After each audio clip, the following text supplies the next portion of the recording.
Avis vascular center మన దేశంలోనే the best varicose vein hospital.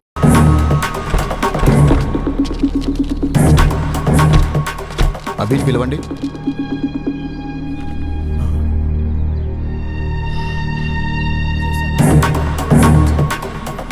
ఏమైంది సార్? ముందు అభిని పిలవండి. అభి, ఏమైంది సార్? నువ్వు పోలింగ్ సమయంలో రిగ్గింగ్ చేసావని కంప్లైంట్ వచ్చింది. అందుకే నువ్వు మాతో ఒకసారి పోలీస్ స్టేషన్కి రావాలి. అమ్మా, నువ్వేం కంగారు పడకు, నేను వచ్చేస్తాను. పదండి సార్.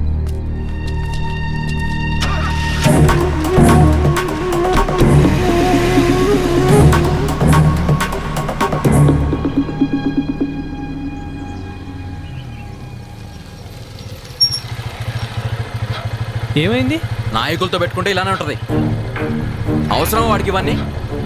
పిన్ని, వాడిని మూసుకుని ఊరెళ్ళిపోమను. పదా. అత్త నువ్వేం కంగారు పడు, నేను వెళ్ళి కనుక్కుని వస్తాను.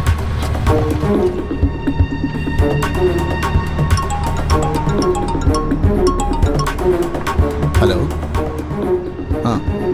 ఓ అవునా సార్? సరే సార్, ఇప్పుడే వదిలేస్తాను. నీ మీద వచ్చిన కంప్లైంట్ ఫాల్స్ అంట. మా సార్ ఇప్పుడే చెప్పారు. దింపండి అయ్యా. Okay sir.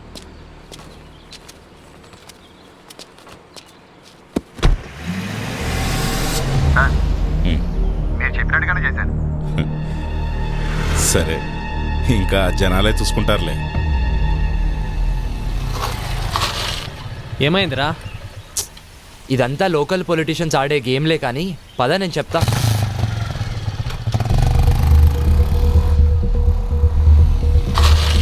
ఎవడో ఫాల్స్ కేసు పెట్టాడంట, అందుకే పంపించేశారు. ఏమో మాకేం తెలుసు. ఇతను వచ్చిన తర్వాతే ఊళ్ళో అనేక రకాలైన మార్పులు వచ్చాయి, ఎన్నికలు వచ్చి పడ్డాయి, మా ఇళ్ల మీద పోలీసులు వచ్చి పడ్డారు. అదీ కాక టీవీలో వార్తలు అవి ఇవి జరుగుతున్నాయి.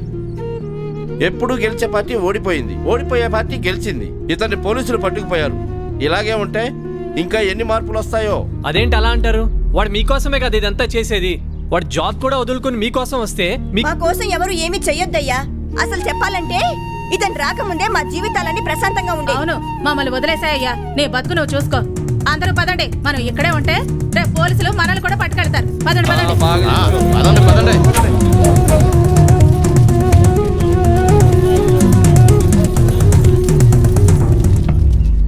ఆడు అవిగాడు హోటల్ కౌంటింగ్ లో ఏదో మాయ చేశాడంట. అందుకే పోలీసులన్నీ అరెస్ట్ చేశారు. పాపం ఊరికే పోతుందా, వదిలిపెడుతుందా? అరే, నీకొచ్చిన 14 ఓట్లు చూసి నువ్వు అనుకున్న మార్పు వస్తుందని చిన్న హోప్ వచ్చిందిరా. కానీ అంతలోనే హోప్ మొత్తం చంపేశారు వీళ్ళంతా. ఐమ్ సారీరా, నువ్వు కూడా ఎక్కువ ఆలోచించకు. నీకు ఇది కరెక్ట్ కాదు. నా మాటిని హైదరాబాద్ వచ్చే బయలుదేరతా. బాయ్.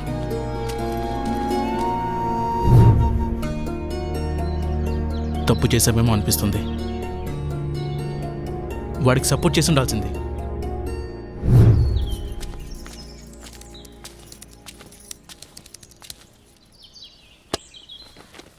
బాబు, నువ్వు ఈ ఊరిని ఈ జనాల్ని మార్చడానికి ఇక్కడే ఉండిపోయావట. అవేమీ మాకు తెలియదు, కానీ నీ వల్ల మా ఇంట్లో ఒక ఆడపిల్ల ఏడుస్తుంది. ఇది నీకు కరెక్ట్ కాదయ్యా.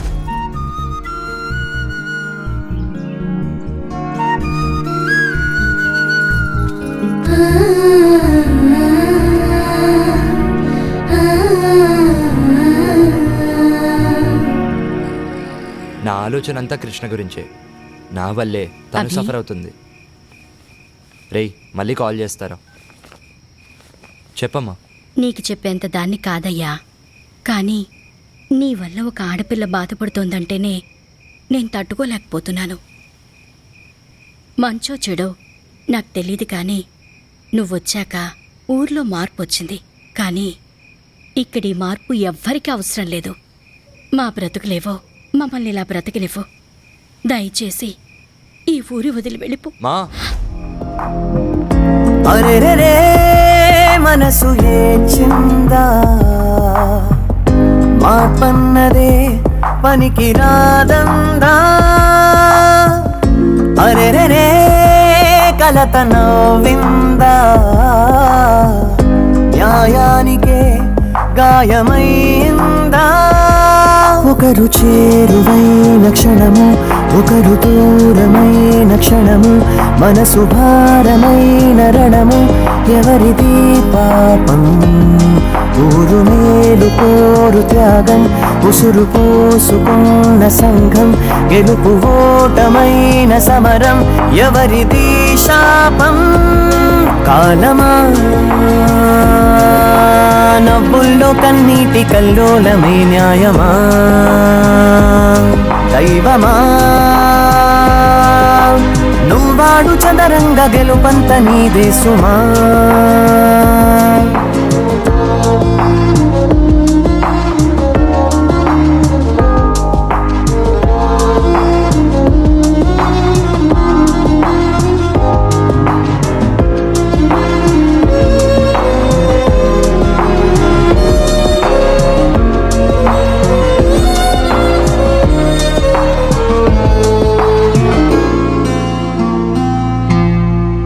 స్వార్థాల సిద్ధాంతం, పెడదారి ధనదాహం, ఎన్నాళ్లకో మారేను ఈ గురి వింద సమాజం. మదిలోని నీ జ్ఞాపకం, ఇన్నాళ్ల తన పెంపకం, పసి ప్రేమనే మసి చేసిన పిసినారి అనుమానము.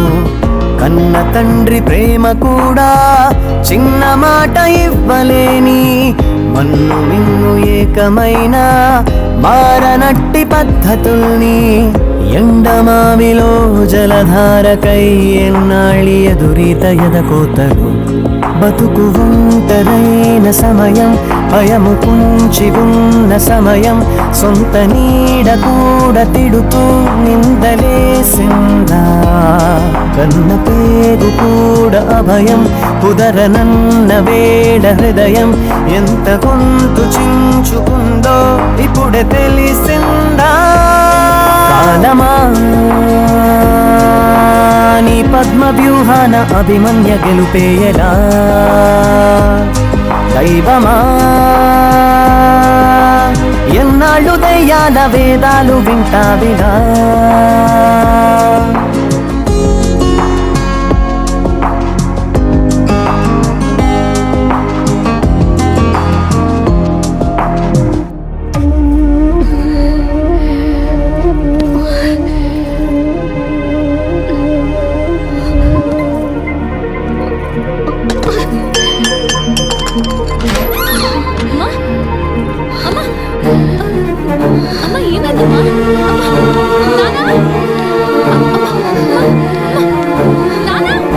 తనకు గుండె జబ్బు ఉందన్న విషయం మీకు తెలీదా? తెలీదయ్యా. అది ఇప్పుడొచ్చిన వ్యాధి కాదు, ఎప్పటినుంచో ఈ సమస్య ఉంది. ఆ విషయం మీరు గమనించలేదంతే. మరి ఇప్పుడు ఎలాగయ్యా? ఆపరేషన్ చేయాల్సి వస్తుంది. చెయ్యండి అయ్యా. సరే అయితే కొన్ని టెస్టులు స్కానింగ్లు చేయించాల్సి ఉంటుంది. చెయ్యండి బాబు. మన హాస్పిటల్లో కాదు, ఇవి బయట చేయించాల్సిన టెస్టులు. అదేంటయ్యా? ప్రభుత్వ ఆసుపత్రిలో ట్రీట్మెంట్ వరకు చేయగలం కానీ మెడిసిన్స్ అలాగే టెస్టులు బయటే చేయించుకోవాలి. వీటికి ఖర్చు ఎంత అవుతుంది సార్? సుమారు 50-60 వేలు అవ్వచ్చు. మిగతా లెక్కలు తర్వాత చూసుకుందాం.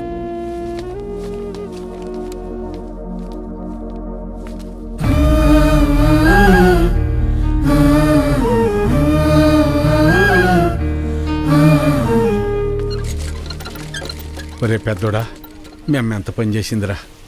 ఎప్పుడు నొప్పి అని కూడా అనలేదు. అవునన్నా. సర్లే, ఎలక్షన్ డబ్బులు ఉన్నాయిగా, పర్లేదులే. అవెక్కడున్నాయి నాన్న? అంతకుముందు చేసిన అప్పులు మొత్తం తీర్చేశాంగా. మరి ఇప్పుడు ఎలా రా? ఇప్పుడు ఏం చేద్దాం? ఏం చేయాలి? నలుగురు దగ్గరికి వెళ్ళి ప్రయత్నం చేద్దాం. పద పద, తొందరగా నడు.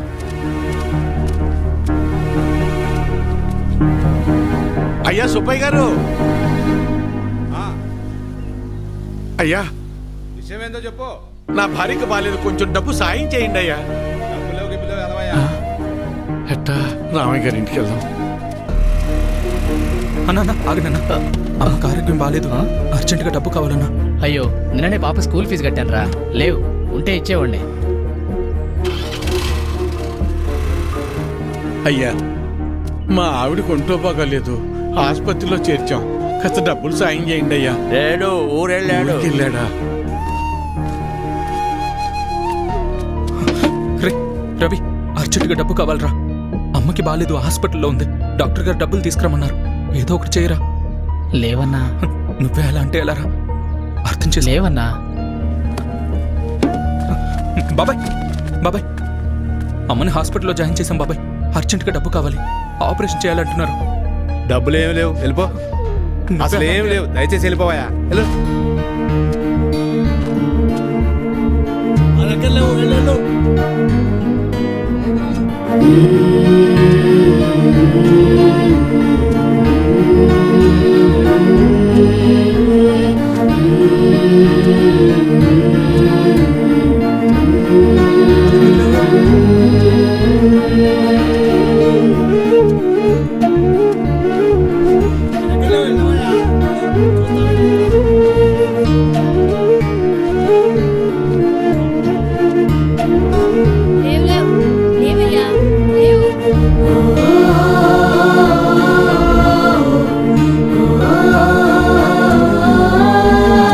రాములు, రాములు. ఏంటి వీరన్నా? రే, ఏమైనా కసిన డబ్బులుంటే సర్దరా. నా తల తాకట్టు పెట్టైనా నీ బాకీ తీరుస్తాను. వీరన్నా, నీకు అప్పిచ్చేంత స్తోమత నాకు లేదు. అట్లా అనబాకరా. ఏం చేయాలో నాకు అర్థం కావటం లేదు. అందుకే నేను నీకు చెప్పేది, ప్రభుత్వాలు ఇస్తున్నాయి కదా అని ఊరికే ఉండకూడదు. ఉచితంగా వచ్చేది తీసుకో, అది నీ హక్కు.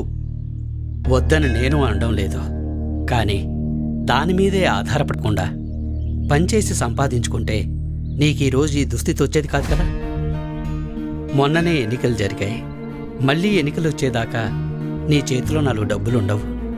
అలాంటిది నిన్ను నమ్మి ఈ ఊళ్ళో ఎవరు డబ్బులు ఇస్తారు చెప్పు?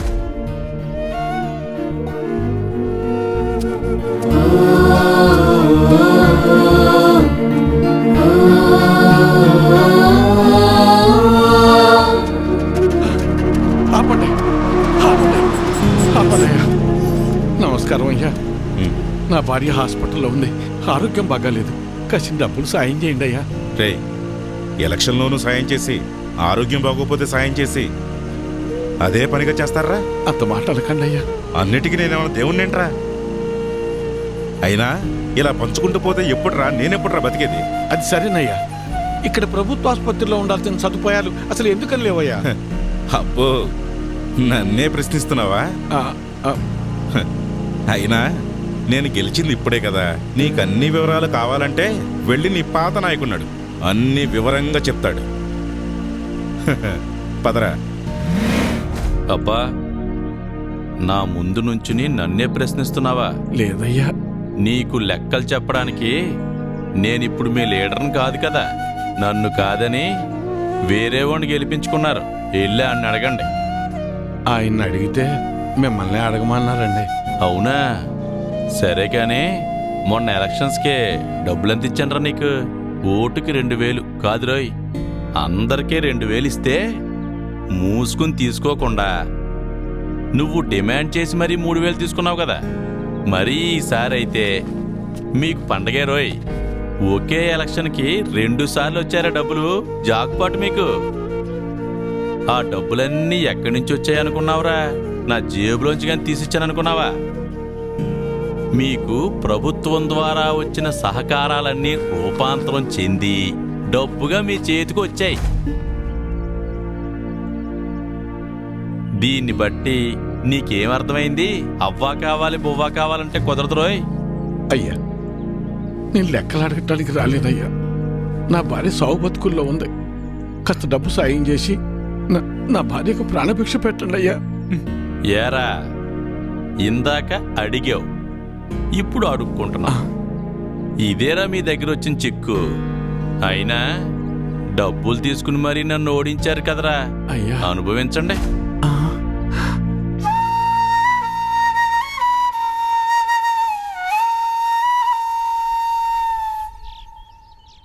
ఇప్పుడు ఎలా నాన్న? కాసిన మంచి నీళ్ళు ఎవరా?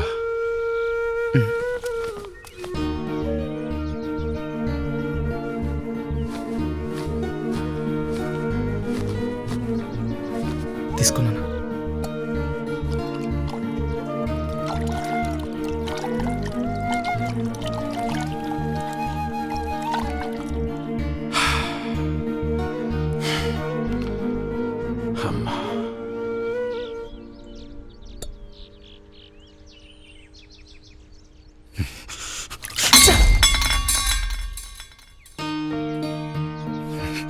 కన్న తల్లిని కాపాడుకోలేని బతుకు కూడా ఓ బతికేనా? ఛీ!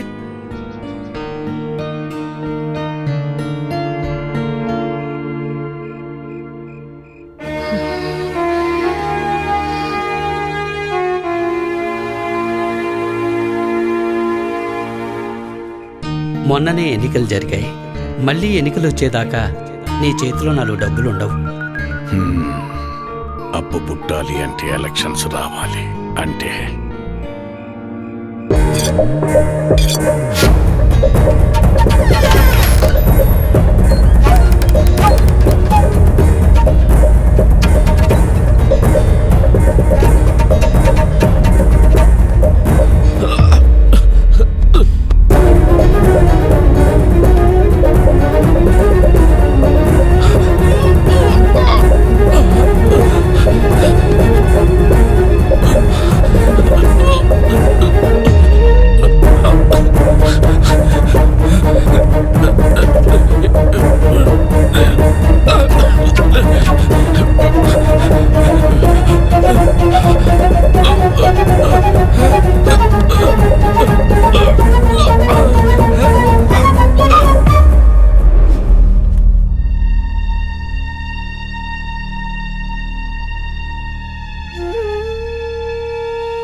ఇప్పుడు మిమ్మల్ని నన్నెందుకు చంపడానికి వచ్చారని అడగాలా, లేక నన్ను చంపడానికి వచ్చి ఎందుకు కాపాడారని అడగాలా?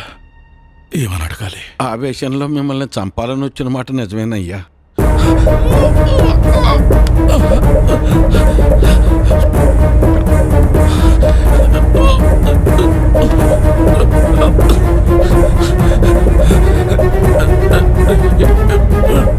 కానీ మేము వచ్చి చూసేసరికి చావు బతుకుల్లో ఉన్న మిమ్మల్ని అలా వదిలేయాలా లేదా కాపాడాలన్న సందిగ్ధంలో కాసేపు ఉండిపోయామయ్యా.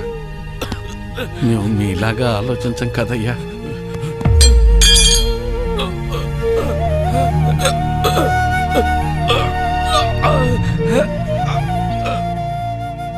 మేము సామాన్యులం, అందుకే మిమ్మల్ని కాపాడామయ్యా.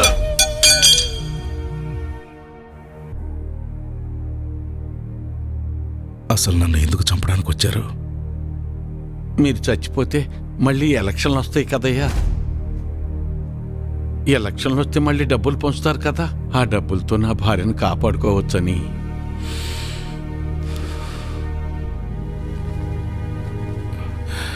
డబ్బు పారేస్తే దేనైనా సొంతం చేసుకోవచ్చు అనుకునే మాకు నువ్వు మాట్లాడిన ఒక్క మాట చాలు మేమెంత పెద్ద తప్పు చేసామో తెలియటానికి.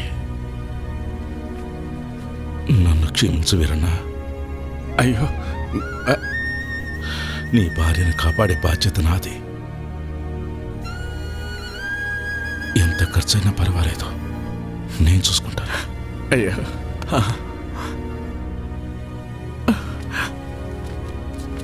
వీరన్నా.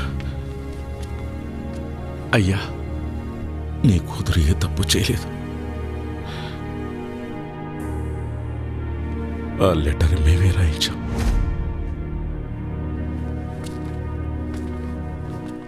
డాక్టర్ గారు, డాక్టర్ గారు, అయ్యా, నా భార్యకి టెస్టులు స్కానింగ్ చేయాలన్నారు.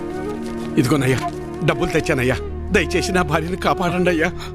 సారీ వీరయ్య, మేమెంత ప్రయత్నించినప్పటికీ కాపాడలేకపోయాం.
ఇదంతా నేనే చేశాను. నిన్ను నేనే చంపేశాను. అగ్ని సాక్షిగా నీకు తోడుంటానని మాట ఇచ్చాను. కానీ అదే అగ్గిలో నువ్వు కాలి బుక్కైపోతుంటే ఏమీ చేత కాని వాళ్ళ చూస్తూ ఉన్నా. 7 అడుగులు నడిస్తే ఆ బంధం 7 జన్మల పాటు ఉంటుందంటారు. వద్దు వద్దు, ఇక నేను నీకు భర్తగా ఇంకా ఏ జన్మలోనూ రాకూడదు లక్ష్మి, రాకూడదు. నన్ను క్షమించు లక్ష్మి, నన్ను క్షమించు.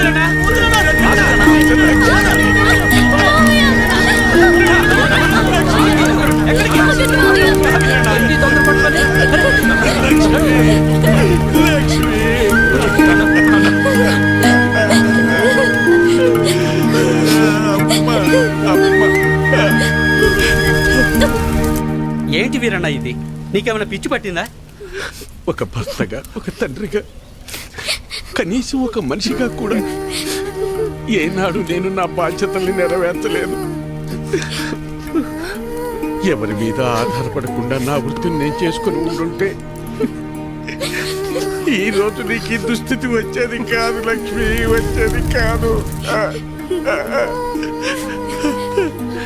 నా జీవితాన్నే కాకుండా నా కుటుంబాన్ని కూడా అమ్మేశాను.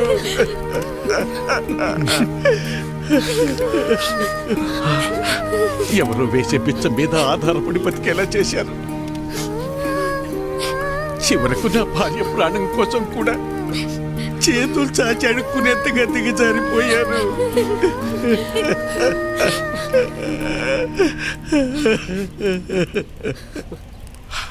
ఈరోజు నాకు వచ్చిన ఈ స్థితి రేపు మీలో ఎవరికైనా రావచ్చు, కానీ రాకూడదు. అయినా నా భార్యని కాపాడుకునే హక్కు కూడా నాకు లేదా?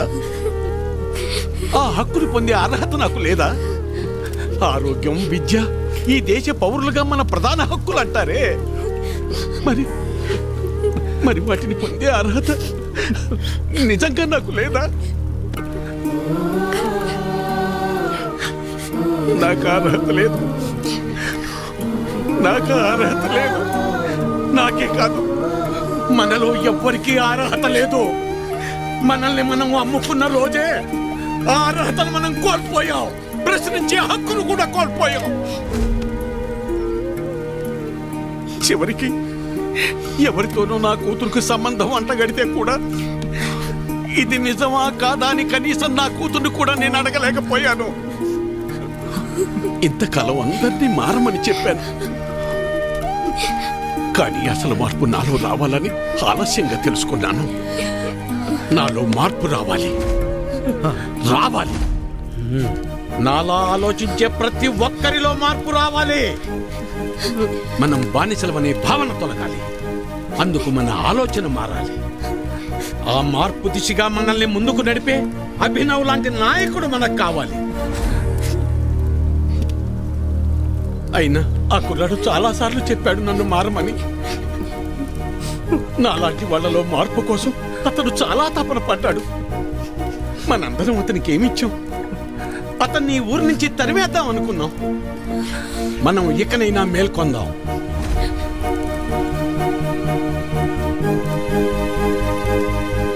మనం మారడానికి అభినవ్ రూపంలో ఒక అవకాశం వచ్చింది. ఆ అవకాశాన్ని మనం చేజార్చుకోవద్దు, చేజార్చుకోవద్దు.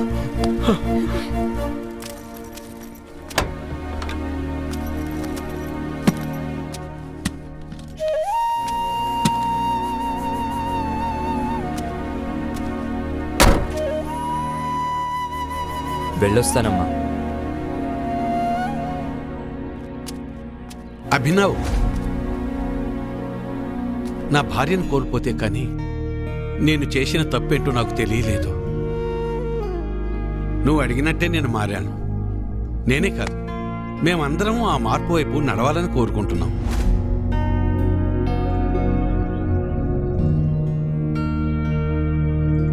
మా నాయకుడిగా ఉండి మమ్మల్ని ఆ దిశగా నడిపించు. ప్రశ్నించే నీ గొంతుకు మా గాళాన్ని కూడా జోడించి ఆ ప్రశ్నకు ఊపిరిపోద్దాం. నేను నాయకుడిని అవుదామని కాదండి, మీలో ఈ మార్పు కోసమే నా ఈ తపన. విద్య, వైద్యం, వాక్ స్వాతంత్రం ఎలాగైతే మన ప్రాథమిక హక్కులో మన సమస్యల కోసం పోరాడటం, వాటిని ప్రశ్నించడం కూడా మన ప్రాథమిక హక్కే. కానీ ఎప్పుడైతే మనం మన ఓటు నమ్ముకుంటున్నామో మనం ఆ హక్కుని కోల్పోతున్నాం. అందరూ అనుకునేలా ఓట్ అనేది ఒక హక్కు కాదండి, అది మన బాధ్యత.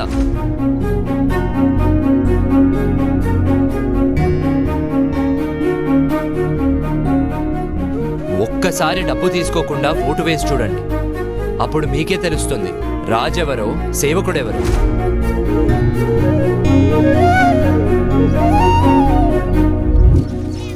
అమ్మా తల్లి, నమస్తే. రేపు వచ్చే ఎలక్షన్లో మీ ఓటు నాకేసి తప్పకుండా నన్ను గెలిపించాలి. డబ్బులు ఏమిస్తావు? ఏంటి డబ్బా? 2000 అన్నా. 2000 ఓటుకి. మా ఇంట్లో 4 ఓట్లున్నాయి. 4 ఓట్లు అంటారా? 8000 అన్నా.